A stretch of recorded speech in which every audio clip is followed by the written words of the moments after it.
Games, Brains, and Head-Banging Life, and we're doing something very special. You're so used to just seeing me sit here reciting off my own reviews for a video album review. This is a bit different, as obviously Brendan is here because he wrote the written review of this album on the site. Do go check it out. It is an incredibly well-written review, very detailed.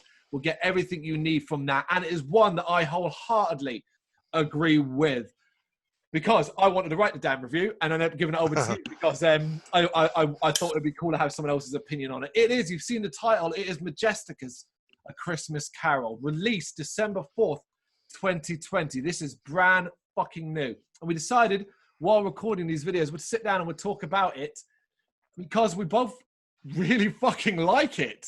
Yep. And I would, you know, you said it in your review and I would back it up. This might be the best Christmas album I've ever heard in my life. Yeah. I agree. I mean, as time's gone by, I kind of come to the realization, especially in doing recent tracks and by tracks, that it is definitely the best Christmas album. Because while there are other songs that I think are fantastic, I don't think there's an album that I would say the whole album is fantastic. Yep, that's true. Yeah, from beginning to fucking end. Yeah. And what really makes this album special is that it tells the tale of a Christmas Carol, the Charles Dickens. Do I need to tell you the story? Scrooge gets visited by 3 ghosts on Christmas Eve.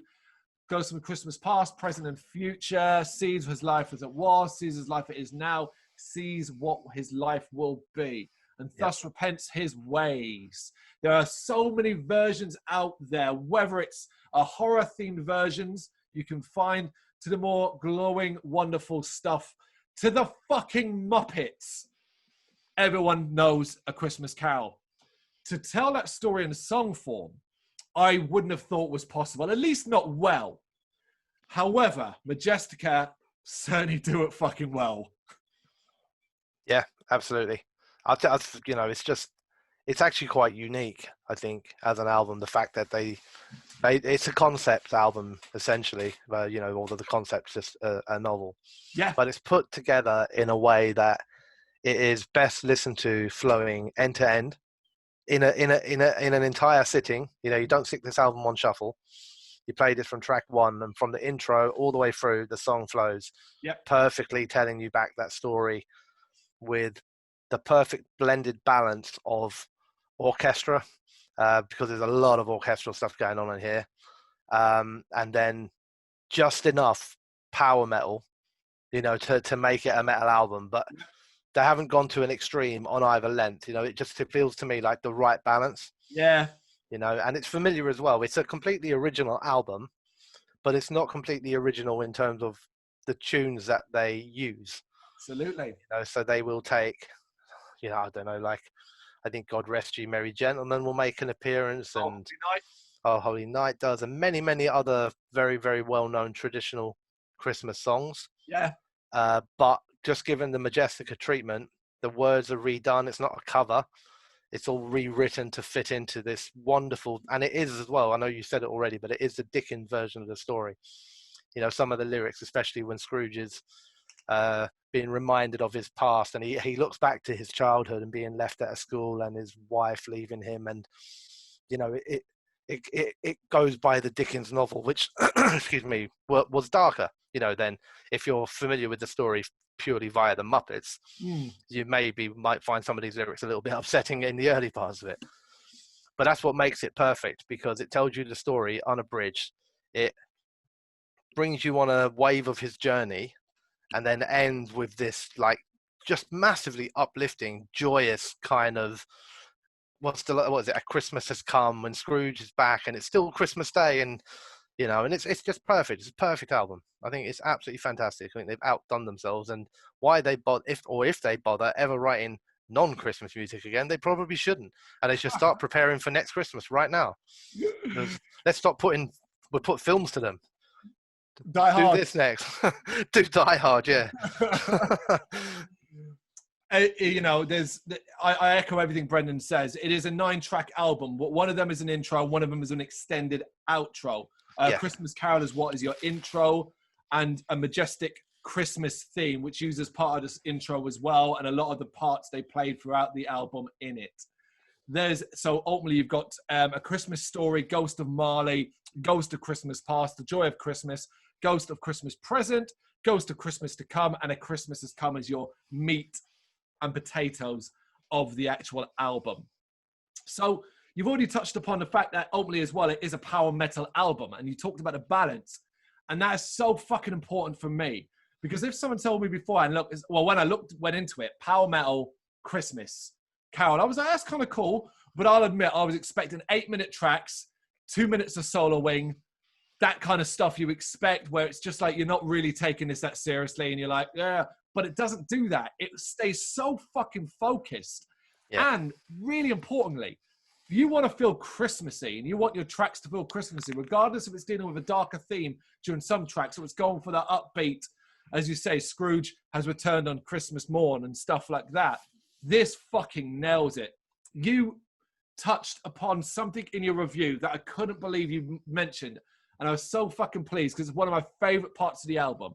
And is at the very end of A Christmas Has Come, it plays out with this absolutely gorgeous, uplifting, make you feel 10 feet tall, symphonic kind of melody.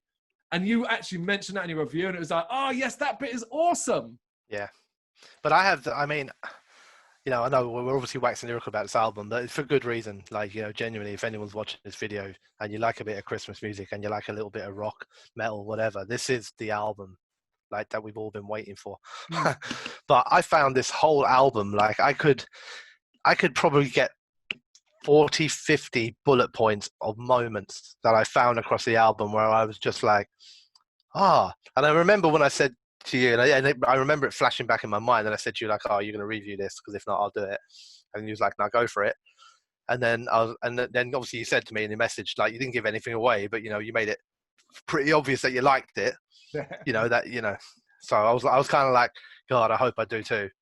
But I didn't think I would, because I'm not that big on Christmas metal, mostly because most of it is just oh, look, we've done another version of God Rest You Merry Gentlemen. Yep. You know, so I went into it thinking, please don't be terrible. That's what I was going into it for. I can honestly say, as each minute, not even each song, but as each minute of a song went past, like I was like mouth open at points. I was just like, oh my God. And then something would end and I'd be like, that was amazing. And then something else would come and I'd just be like, oh my God, this is fucking brilliant. And then I'd be like, oh, well, that's 2 minutes into the first song. You know what I mean? I'm like 400 words in going, oh, I fucking love this. Right, I better scale this back. It just like, I don't know, every single song had moments. I mean, I've got favorites on it, you know, already, as you do with most albums, and I've genuinely debated in my head whether or not you can put a Christmas album as your favorite album of the year.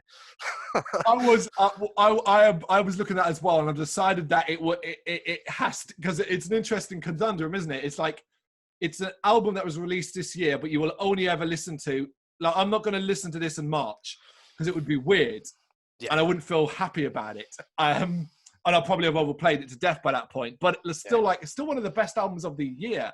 Yeah, that's the thing, and that's where I kind of settled as well. I was like, you know, like a band's worked hard to put out some fantastic output. Is it really right to just completely omit the thing just because it's Christmas? No. And actually, no, it's not, because we're judging it purely on our opinion on an album. Doesn't matter what the theme is, you know. So yeah, but you know, like, I don't know, have you got a favorite song? Would you pull out a favorite song? Would you be that brave yet?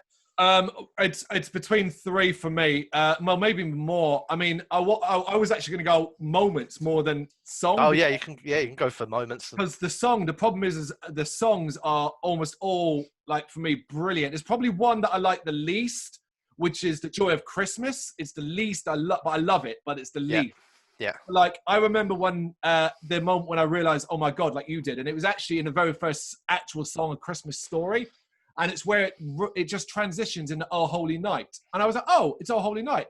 And obviously, for me, the best version of Oh Holy Night ever is Rob Halford's Oh Holy Night. And I was like, well, these guys sound great. Will they be able to hit those? And then as I was thinking it, the fucker's going up to octave. I'm like, what the fuck? What the fuck's going up? What? Like, impossible. Like, you shouldn't be allowed to sing that well. It's not fair on the rest of us. You know? Yeah, and you know, I don't even know if you mentioned, but obviously there's a Sabaton connection with the band as well. And I know that one of the things that I liked about this album the most. The Sabaton Connection, I was going to say, like, I'm not sure who's doing all of the high-toned vocals, but if it is, I can't remember his name now, the guy from Sabaton. Like, Noki. Sorry, no, but in Majestica.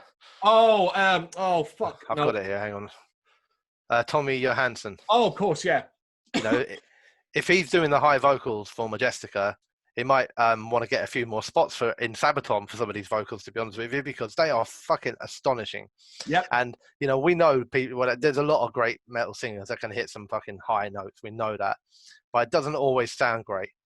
You know, there's a couple of, in particular, that, you know, I struggle with, whether you go from your AC/DC types, King Diamond, you know, but not only is it high, but it's beautiful. He's got a beautiful voice, man. I could listen to him sing for days. But the thing that it's a moment across the whole album, but it's something that just blew me away with this. And obviously, you know, it's a very well put together album. We know that, right? It's well produced, but it's also cleverly put together. And what they've basically got is an army, it feels like, of singers to come in. And they sing different characters. So it actually makes you feel like you're watching a theatrical production. You know, it's not one singer there doing all the voices. It's other ones coming in, and they're different on different songs. You have female singers coming in. You have people coming in representing the ghost. Yeah. And for me, one of the best moments of this album, and I know it's not a moment as such, but it's like one of the best things on this whole album was almost like their cast. You know, the way they've cast these parts, and they've just got these perfectly weighted voices all coming in, and they all bounce off each other brilliantly. And you know, there's never a point where you think like, oh, that clashes or anything like that. It's just absolutely phenomenal. I think on that, I had to jump in because I keep repeating in my head, and I got to get it out before it explodes. But yes, the voices and the cast, and there's one that I always almost bop to, and it goes along the lines of a woman going, "Oh wait, I know, it's your Uncle Scrooge." And honestly, every time I hear that, I'm like, that is so cool. But there's although I don't believe it is, but there's like the song which is Ghost of Christmas to Come. Yep. Which has a much deeper voiced ghost. And in that song, I'll probably get my songs mixed up now, but I believe it's that song where it's almost like Tim Burton-esque. You know, the sort of beat to it. It's got 3 or 4 different voices, female singers, everyone like that coming in, all going, you know, it's like, it's just, there's so much on it. But one of the best things to do in terms of fun, and actually I was playing it to Gemma, my missus, earlier on, and I said that, I know you know who she is, so I said that for anyone else who's like, who's Gemma? But I was playing it to her earlier on, right? And Gemma's like, you know, pretty much Scrooge at Christmas. Yep. Whereas Rose, my daughter, loves the Christmas stuff. Like, you know, we have these 5 or 6 Christmas albums, metal albums we download every year, and this is now like just basically usurped all of them. Yeah. All we're playing. And I can tell you, like, Gemma loves it, Rose loves it, everyone who's heard it is like, this is the shit. This is the one we've been waiting for all our lives. Yeah. And what we've found, one of the most fun things to do when you're listening to a song in this is to try and pick out the traditional hymns, which is just like, you listen to a song, and over the course of the song, without ever sounding disjointed, it might, like we said, it might do a bit of Deck the Halls, a bit of God Rest You Merry Gentlemen, a bit of Oh Holy Night. There may be something a bit more classical, and they come in, like, you know, for just a second, and then they're gone again. Yeah. And it's just so much fun to listen to this album and be like, we were just standing, honestly, before we had dinner earlier on today, we were standing in the kitchen we played the last 2 songs, so A Christmas Has Come and A Majestic Christmas Theme, and all 3 of us just standing there going, guessing the songs that we're hearing in the background. I have to ask then, how long did it take you lot to realise? It took me ages, and I kept going, I know this beat, where is this rhythm from? Where is this rhythm? And it's from A Ghost of Christmas to Come, the one you were just humming. How long did it take you to realise that was Kill the Beast from Beauty and the Beast? For me, I never realised, because I thought it was from The Nightmare Before Christmas. I thought it was Kidnap the Santa Claus. Oh, right, okay. But Gemma picked it up after a few minutes. She was like, oh, hang on, I recognise this. And she spent a bit of time on it. And then she was like, that's from Beauty and the Beast. And I was like, I doubted it at first, but yeah. No, she's right. It took me ages, though. I puzzled and I puzzled and I puzzled. And I was like, and then I played it to Lou and I said, I am right on. This has killed the beast. And she was like, yeah, it is. So there you go. But I can honestly say, the hardest for two to 3 days I've had this year, considering it's coronavirus year and everything like that. I've probably been in the last 2 or 3 days from when I had this album listened to and reviewed, but it wasn't yet available for anyone else to listen to. Yeah. And all I've been doing is talking about it, and no one can listen to it. And I'm like, I want you to listen to it. There's like 2 singles available, but I want you to listen to more. But so today, when it came out, which is today at the time of recording, 4th of December, first thing I did, the whole album, and I've just like played it, but played it to people as well. I even played it slightly, about half a song, over a Teams call I was having with a colleague earlier on in work. Oh, nice. I was like, listen to this. And he has no love of metal or anything like that, or Christmas music. But I was like, no, you got to listen to this. You got to listen to this. But yeah, there you go. So it's not hyperbole to say we do feel this strongly about this album. Check it out yourself, man. Let us know what you think in the comments. Thank you very much for watching. You can check us out on gbhbl.com as well as on Facebook, Instagram, Twitter and Tumblr.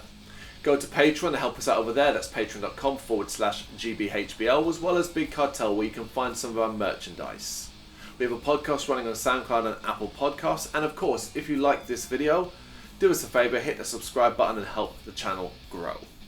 Games, horror and heavy metal. What else is life for?